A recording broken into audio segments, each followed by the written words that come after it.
Hi everyone, welcome back to another gameplay of PTT6. So, a new update to the game.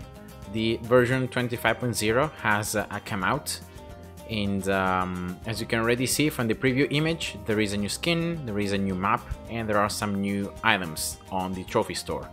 So as always, I'm gonna go through the official patch notes, and I'm gonna take a look at what are the main the new things and the main changes to the towers and to the game.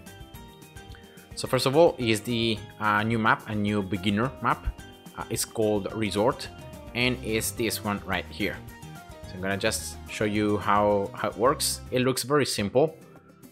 So the balloons are gonna be coming up from this top left side, as you can see, and then they're gonna just follow here these squares. They're gonna go in circle once for each square, so in this smaller one, in this medium one, and then in this larger one, and then they're gonna just leak, as you can see. There are no obstacles here, so line of sight is gonna be free if you place towers around here. These tree and these umbrellas are gonna be actually obstacles, as you can see, but unless you place like something behind them, it shouldn't really affect your gameplay. There is also a little bit of water, so you can place subs and buccaneers if you want to. And also there is a spot right here. So you can place like heroes, and you can place like up to 2 towers, I think, here. Unless they are very thick, like, I don't know, like a mortars, maybe only 1 mortar fits here. And maybe also 1 super monkey. But yeah, you should be able to fit like 2 towers, 2 smaller towers there. And then here in this center you can place your towers anywhere other than on top of the table. And yeah, that's pretty much it. So I don't really think anything changes in round 40, other than maybe the so there will be no another path, like another path is not gonna open or stuff like that. And yeah, so that's the new map. Pretty easy. Second thing is a new skin for Etienne. As you can see right here, I already got it, and it looks very cool. It turns Etienne into some kind of alien, and yeah, it looks very nice. And I'm gonna just show you here the levels, so how the graphics are gonna change as he levels up. So that's the aspect level 1. Also the drone becomes like a new UFO, so it's very cool. Then on level 3 he changes aspect. He has this small thing on the ground, just like that.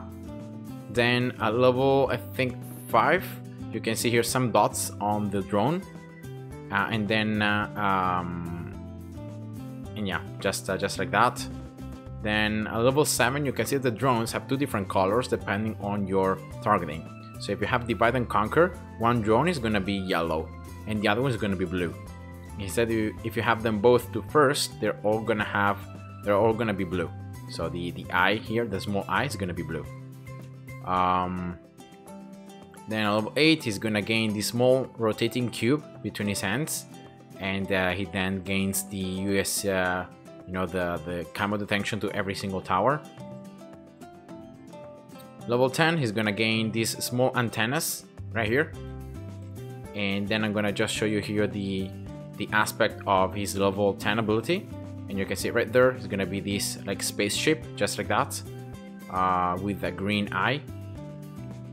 And yeah, just like that. It's very cool.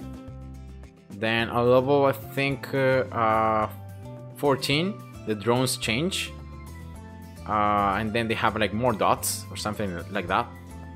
And then a level 16 they change again aspect, and now they have lines. And also Etienne has like some things on the forehead, some signs on the forehead.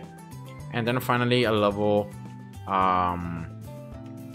20, you can see all the drones have different colors if you have zone defense. If instead you have first, they're all blue. And you have divide and conquer, they're gonna be, I think, 2 blue and 2 yellow.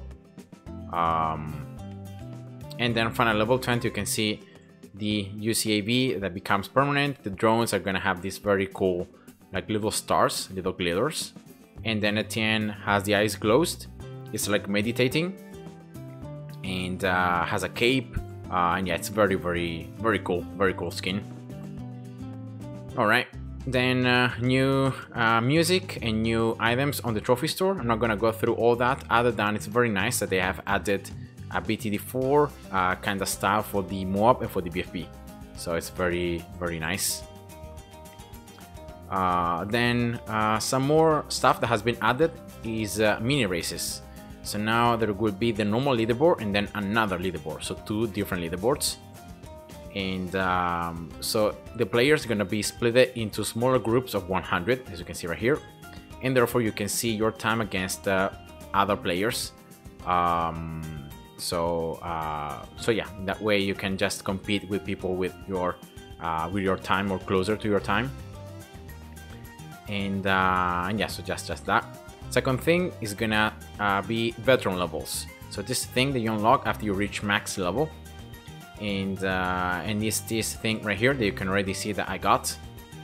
And yeah, you can then, as you reach the maximum experience, you're gonna then unlock like level 2, level 3. I don't know how many levels there are, but it looks like that. And yeah, you're not gonna gain anything else other than some bragging rights. So you're not gonna gain any monkey knowledge points or any extra stuff. It's just something to see how much you play the game. And then another stuff is I think worth mentioning is this one right here, that from now on rounds from 101 to 120 that before this patch were free play and custom rounds, now they're gonna be predetermined. So these rounds are gonna always be the same, and then the custom rounds are gonna start appearing after round 120. So yeah, this is something that they have done, they say, for more challenge consistency. So yeah, that's pretty much it. And then that's it, because there are no other like interesting things, just, you know, some changes, but nothing worth mentioning. A bunch of bug fixes. And then finally here we're at the balance changes, so the changes on the towers. So first of all, starting with the Duck Monkey, you can see that the third upgrade in the top pass, the cost has been increased, and for the crossbow instead, the bottom path, the experience cost has been decreased. So you can see that you're gonna unlock faster the bottom path in terms of experience, and slower the top side.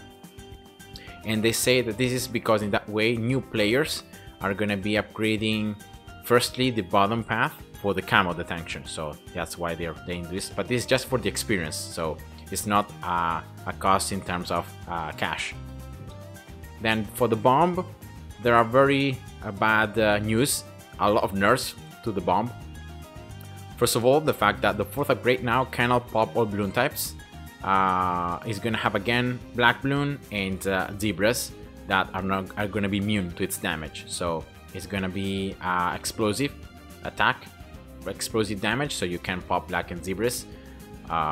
Instead, the balloon crush has stayed the same. So with the balloon crush, you can pop every single balloon, also black and zebras. A huge nerf to the mob motor.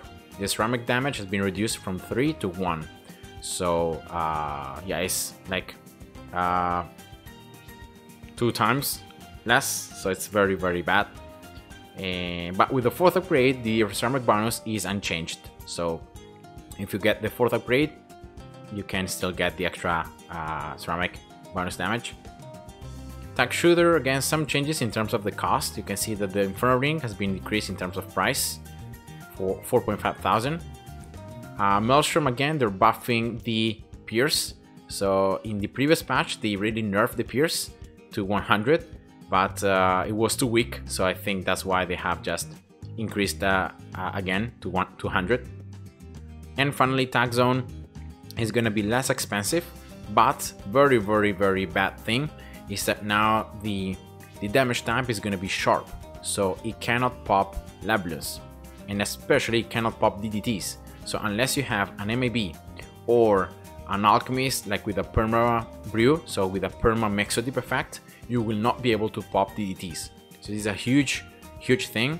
You will not be able to pop Bloons and therefore DDTs. Yeah, this is something that we're gonna have to be careful, because now the damage is gonna be sharp.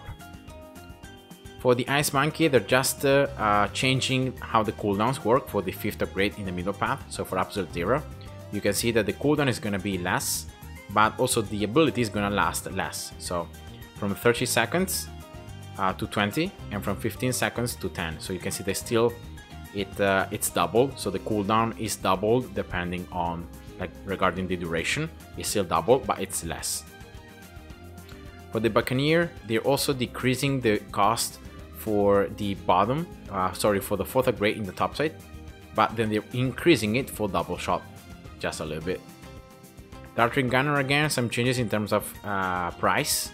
You can see the middle path, the Rocket Storm, has been increased in terms of cost because they say that it was overperforming, and instead Backshot has been decreased in terms of price and cost.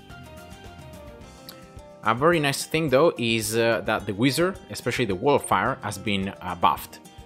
Now it's gonna target the closest track position by default, so no more such a bad RNG with the Wall of Fire, you know, having Wall of Fire in a very bad path or bad spot. And they are decreasing by a ton the initial cooldown. So when you purchase this upgrade, you need it until this patch, you need to wait 5.5 seconds until you actually had the Wall of Fire to start damaging the Bloons. Now this cooldown has been reduced to only 1 second. So it's gonna be much quicker, and therefore there is less RNG, like you can afford to wait a little bit more to get the upgrade.